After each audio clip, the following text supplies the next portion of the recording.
Sabaha everybody and welcome back to the channel. Today I'm extremely excited to share with you guys my unboxing and initial impressions of the global version of the Mi Mix 3. Now this is actually a newer version than the one that was released earlier in December, and this just became available and I picked mine up from funkyshop.club and they shipped it pretty quick. I was able to get it in about a day all the way from Hong Kong. So let's not waste any time. Let's go ahead and check out this device and see how does it stack up to the other slider that's been on the market for just about the same time.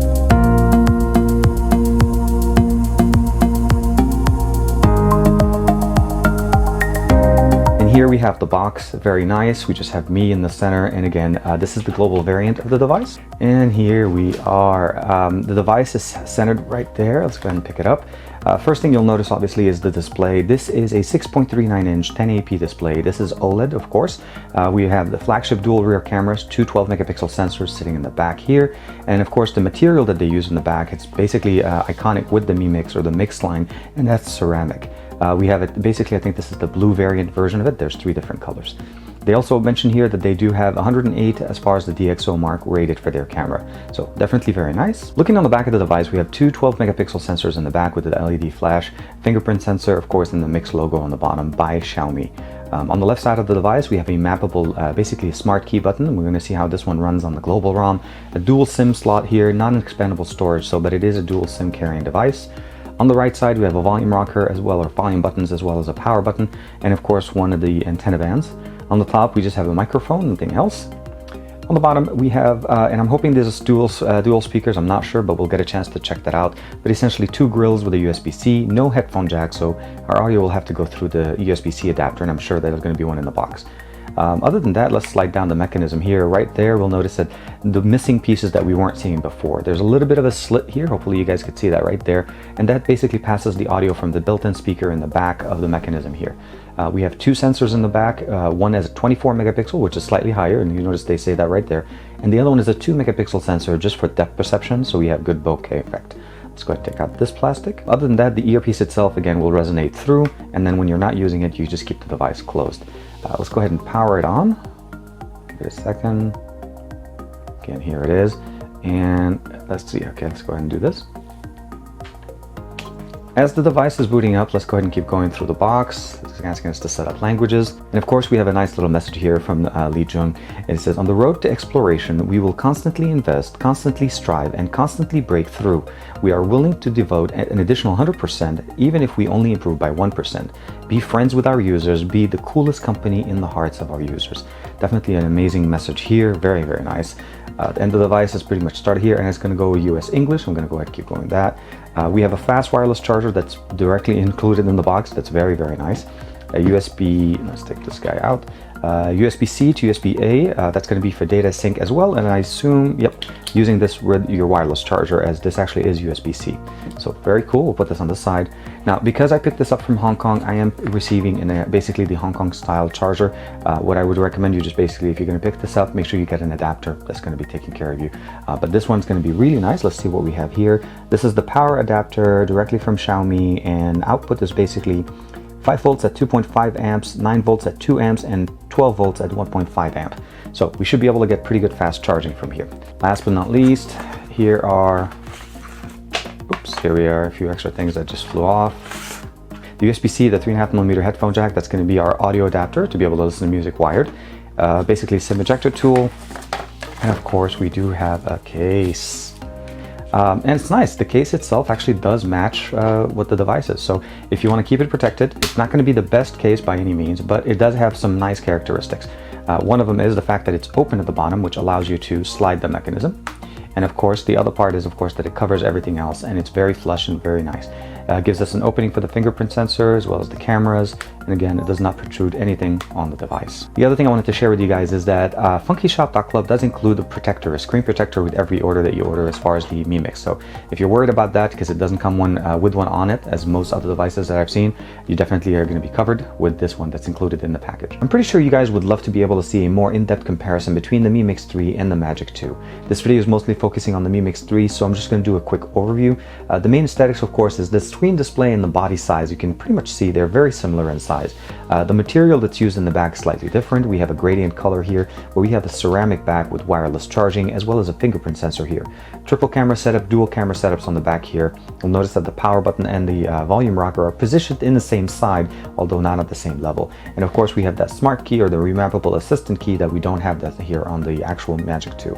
The last thing I noticed, of course, that you probably were asking yourself is, where is the fingerprint sensor? And for the Magic 2, it's actually sitting under the display, similar to the way we have it on the Mate 20 Pro. Looking at the front of the display, both are rocking a 6.39 1080p panel OLED. As I mentioned to you guys, the fingerprint sensor here is sitting beneath the glass, so if I want to unlock my device, I just have to put my finger there. And of course, the display, both of them slide down, and it gives us access to be able to see, well, selfie cameras. Let's go ahead and turn off the screens. But the megapixels on the cameras are slightly different. We have a 16 megapixel sensor with two 2 megapixel sensors here on the Magic 2, where here we have a 24 megapixel sensor with only one 2 megapixel sensor. Now both are promising great pictures, and we'll definitely be able to do a much better deep dive between the two devices. The other thing is, both don't have a 3.5mm headphone jack. That's another thing that you want to keep in mind. Now the Magic 2 is a single firing mono speaker. I don't know yet about the Mix 3, but I'll be able to check that out in a second. Overall though, they look pretty much the same. They both have a very nice satisfying mechanism. I'm going to keep it here. But as far as just the clicking mechanism, I'm just going to give you a sound comparison between the two. So that was the Magic 2, and here is the Mi Mix 3. Now, just from initial listening, it sounds like the Magic 2 is a little bit smoother on the sound. They both make a clicky sound. They both have that nice satisfying sound. But on the Mix 3, just seems a little bit sharp. Just look, you know what I'm saying? It's just like it jumps straight into the click. It doesn't slide into it. So, but we'll have a chance to check that out.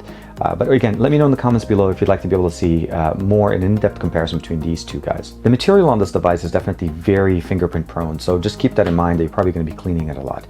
I did configure my fingerprint sensor here, so I can actually just use it to unlock the device very quickly, and of course having that was just really nice. The device name is the Mi Phone, model number is the Mix 3, of course Android 9.0 November 1st security patch update, MIUI 10 that's built on top of that.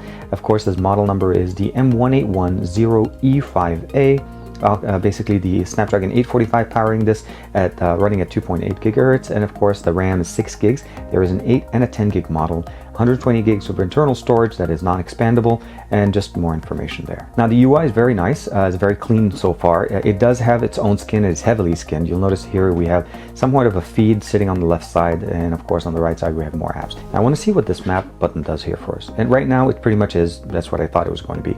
It's mapped to be used with the Google Assistant. In the Chinese ROM, from what I understand, that it was mapped to something else, but in the US, well, the global version, it's going to be used to run the assistant, and I'm hoping, well, we'll look into the UI and see if there's a way to remap it to something else. Other than that, we have theme support, of course. We can just check that out. It'll load and it'll give us access to all the different themes. It does have its own theme that was installed on it. We have obviously a dialer, security, the Google Play services, and all the apps were installed out of the box. This is the global version.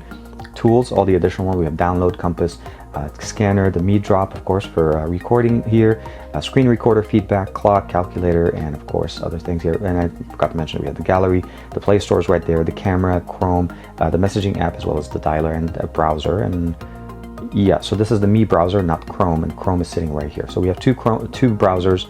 We'll say, okay, we have two browsers sitting in, and then we have the gallery app sitting right there, so that we can check out our pictures once we start using the camera. Other than that, we have weather, calendar, file manager, music player, cleaner, Mi Video, notes. Under more apps, we have Facebook that's pre-installed. So we do have the way of uninstalling it. So that's pretty cool. So we do have that installed, but you can remove it. And of course, the MIUI forums. And other than that, it's pretty simple as far as the UI here. Swiping down from the top, you'll notice right out of the box, actually, that the UI is not similar to the way we normally see it.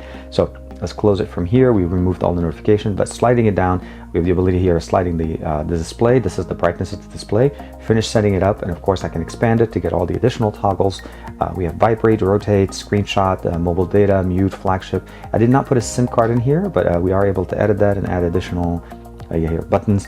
Obviously do not disturb, lock screen, screen recording, and then nearby devices. I'm just going to say done. The settings section is categorized a little bit different. We have three options at the top. The about phone is actually sitting all the way at the top as opposed to generally being all the way at the bottom. System app updater, this is for the installed MIUI system apps from Xiaomi. Of course, we have security status, just gives us access to saying that it was November, which is what we saw with the about device option. Then we have network, personal, system device, as well as account, and then of course app settings. And then the last option is not really categorized, it's just feedback. Under network, we have access to the SIM card and mobile network configuration. You can go in there and customize the 4G, the network connection, data roaming. Wi-Fi is pretty simple, just gives us access to the Wi-Fi. The Bluetooth is right under that. You can set it up and connect. Portable hotspot as well, it's off right now. Data usage by app, you can see what's using the most amount of data. Last but not least, here under more, we have VPN, Bluetooth, NFC. Under personal, we have the ability of customizing our display. We have the ability of going into brightness level, reading mode, contrast colors. You can go in there and customize it between default, warm, or cool. And of course, you can go here in automatic, increase contrast, or standard. The double tap to wake device, auto rotate screen, and of course, raise wake. Ambient display is installed and you can turn it on, and I did enable that here real quick. And it does look really good. So turning it off will just basically give us access to the ambient display. My hope is that the third-party notifications do come through on this and they show up well. Themes, pretty much easy. Wallpapers, of course, sounds and vibration. All of those are pretty much standard, what you'd expect. Next here, we have system and device, lock screen and password. That's where we'll be able to set up our PIN as well as our fingerprint sensor. The ability to set the display as far as how long it takes before it goes to sleep. Quick lock screen on notification, so it will turn it on. And if you don't want that, you can turn it off. Of course, wake with volume button or launch camera by using the volume rockers. Home screen and recents, pretty simple. Lock screen, so basically lock the home screen layout, you can do that. Show memory status if you'd like that inside the recents application. And this is also where if you want to install a third-party launcher, where you install it and then change the setup, so you can set to which one is the default on that one. App Vault is installed. Fill empty cells, of course, it organizes the actual icons or the applications in there. So under full screen display, by default, we have buttons. You can turn on the gestures, and you can of course go through the option to learn what it is. Overall, we have the back button sitting here, and then of course we can just swipe halfway, go into the recents application, or of course I can just go swipe up, takes me home, swiping back up again takes me into recents. Very simple, very nice, and it's very reminiscent the way I've seen it on basically Huawei devices as well as Honor devices. Slider option is pretty simple. Take a selfie, open tool, open, and of course none. So by default it's going there. I can open up a specific tool, I can customize it, and of course I can just say open, and I can customize what app it uses. These are the effects. There's the sound effects that you can customize as well as the color. So right now it's high tech. That's that little shimmer that we get. You see right there. Every time we do it, we can go to Warrior, kind of like a slice. And then of course, I think this is one. Yeah, this one's nice. Last night. Second space is supported, and you need to go in and set it up. Of course, battery and performance, you can go in there. Now this is supporting a 3200 milliamp battery. It's a little bit smaller than what we have on the Magic 2, which is a little bit surprising from the fact that they're basically about the same size. But I would imagine the fact that we have wireless charging did take probably some space for that. And of course, we always want to have more options. So we'll have to see how the battery actually kind of works there. And of course, battery usage is still almost non-existent. I just turned on the device for the first time. Storage, we have 128 gigs of internal storage out of the box without anything installed. 117.32 is available for us. Now under additional sections here, we have quick ball, that little option to be able to turn on the navigation ball that floats around. Button gesture shortcuts, of course. We have notification lights, headphone and audio effects. You can go in there and customize. One-handed mode, accessibility, printing, backup, and then a Mi mover. I'm assuming that's the app mover that you'd be using to transition your data from an old device to a new one. Last but not least, here under your account, you can set up your Mi account and log into it. If you are considering unlocking the bootloader on this device, make sure you set this up from day one when you receive it, as that's when it starts the ticking time for the 1 month usage before you can actually start unlocking your device. Sync, of course, for syncing it, and of course system apps. These are just the system apps you have installed. They're categorized. Installed apps, so those are user apps. Dual apps are the ones that support 2 accounts, so Facebook and the MIUI forum. Of course, if you install WhatsApp and additional ones, it'll start showing up on that list. Permissions, you can go in there and customize the permissions, the apps that have the auto start permissions, other permissions, and install via USB. Last but not least, we have app lock. You can go in there and customize that as well. And of course, feedback to be able to share your information with Xiaomi. Overall, a lot of different things. Again, my first time of going through this. Hopefully this was insightful to you guys. But let's go ahead and check out the camera, which is I'm sure a lot of you guys want to be able to check that out. So photo out of the box, we do have again 2 12 megapixel sensors in the back. They do support HDR, so you'll notice right there I have HDR turned on. We have video mode, slow motion mode, short video.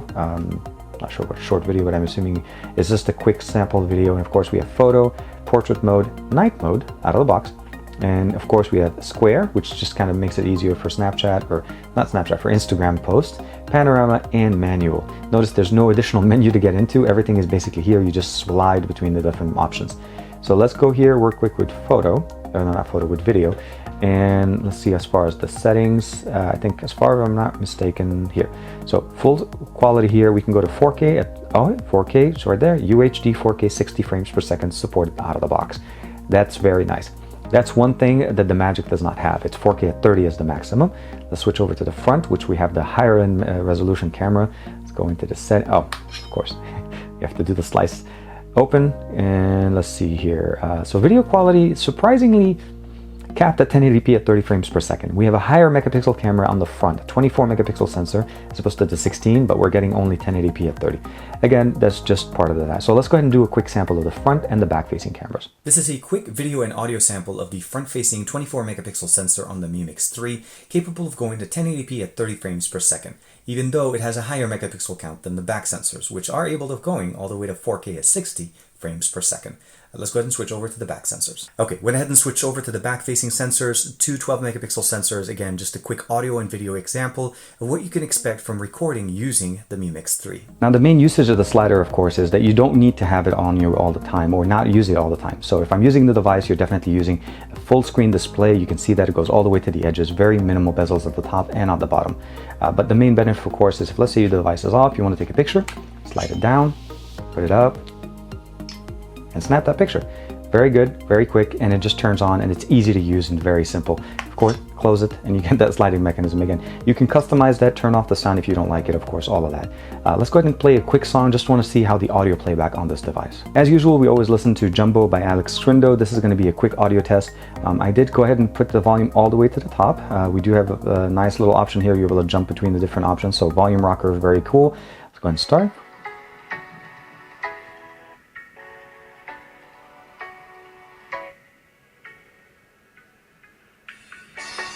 Yep, single firing speaker, bottom, top one, not the bottom one, which I really like because usually that's where you cover your hand.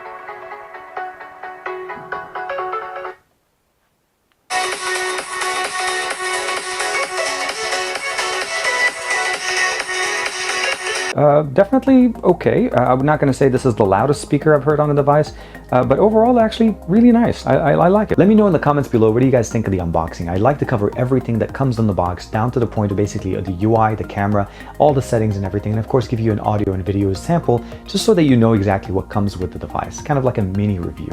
But I'm going to definitely be focusing on doing a lot of comparisons and contents on the actual Mix 3. Let me know in the comments below what you'd like me to be able to focus on. Obviously the Magic 2 is a shoo-in. Would you like to see one against the OnePlus 6T? Things like that. Like and subscribe as usual. Thank you very much for the support. If you'd like to be able to pick one up for yourself, funkyshop.club's link will be in the description below. They ship internationally. They're very fast. They include a screen protector, and they definitely hooked it up here and got me access to the global version very, very quickly. This is TK. I'll see you guys in the next video.